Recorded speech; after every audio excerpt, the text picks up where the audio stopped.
ton offboarding. C'est une notion que tu dois connaître. Mais est-ce que concrètement, dans ton business, quand tu vires ta RH, ou quand tu vires un copywriter, ou quand tu vires un média buyer, est-ce que ton petit Google Drive là, ton petit Google Drive où il y a tout ton business, parce que nous on a des business en ligne, on n'est pas comme les business physiques où il y a des bureaux, des locaux, des dossiers, des cadenas, non. On est à une URL de se faire pirater toute sa boîte. Est-ce que ton fameux Google Drive où il y a tout, ils y ont encore accès ou pas?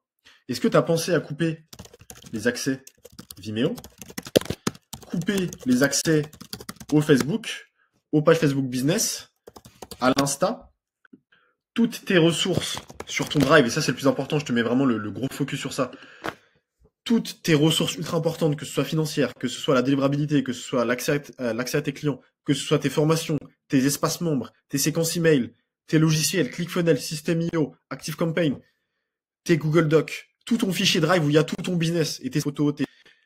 Est-ce que tu as pensé à retirer cette personne-là de tous ces endroits? Oui ou non?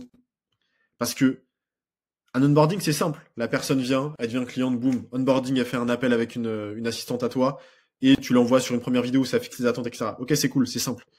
Et elle rejoint le Slack, elle rejoint la formation.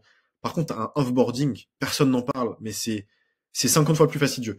Et moi, je suis claqué, hein, je suis vraiment claqué au sol en système, c'est vraiment pas mon expertise. J'ai jamais fait ça dans les boîtes dans lesquelles j'ai bossé.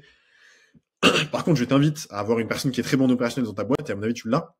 Je t'invite à dire à cette personne-là et de vérifier que toutes les personnes que tu as virées ces 5 dernières années, que ces personnes-là, au moment où je te parle, n'aient accès à absolument rien de ce que je viens de dire dans cette vidéo. Et honnêtement, ça m'étonnerait grandement que tu sois en capacité aujourd'hui de me dire, oui, Julien, tout ce que tu viens de dire pour tous les copywriters que j'ai virés, les média buyers, les exécutants, les assistants, les marketing, tout ce que tu veux, tous les postes, toutes les personnes que j'ai virées ces 5 dernières années, il n'y en a aucune qui a accès à tout ce que tu viens de dire. Ça m'étonnerait grandement. Juste rien que sur le Drive, si tu as donné accès à des fichiers, à des docs, à des sheets, à des Google Excel, c'est chiant de ouf. C'est très galère de tout enlever. Tu as des process à mettre en place. Et d'ailleurs, je t'invite grandement à le faire, à avoir des SOP de offboarding.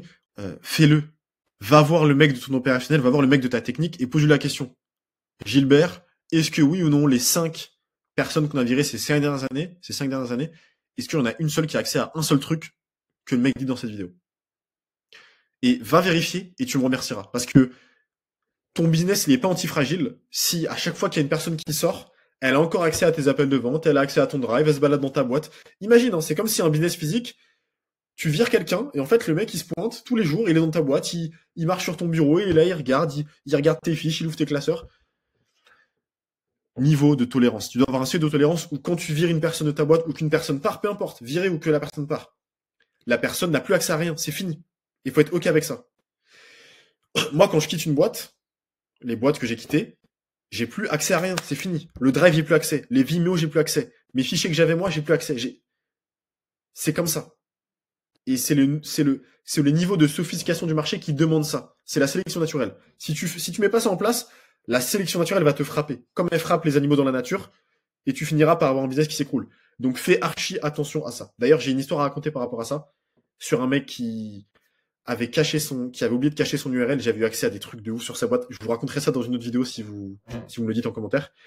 Et sinon, t'as mon WhatsApp en premier commentaire épinglé. Applique ce que je viens de dire. Ne regarde pas ça comme Netflix. Applique-le tout de suite. Envoie un message sur WhatsApp au mec de ton opérationnel et vois si oui ou non, fais un appel avec lui d'une heure. Vois si oui ou non, toutes les personnes qui ont quitté ta boîte, elles ont absolument accès à rien de tout ce que je viens de dire dans cette vidéo. Clique sur la vidéo juste ici. C'est une autre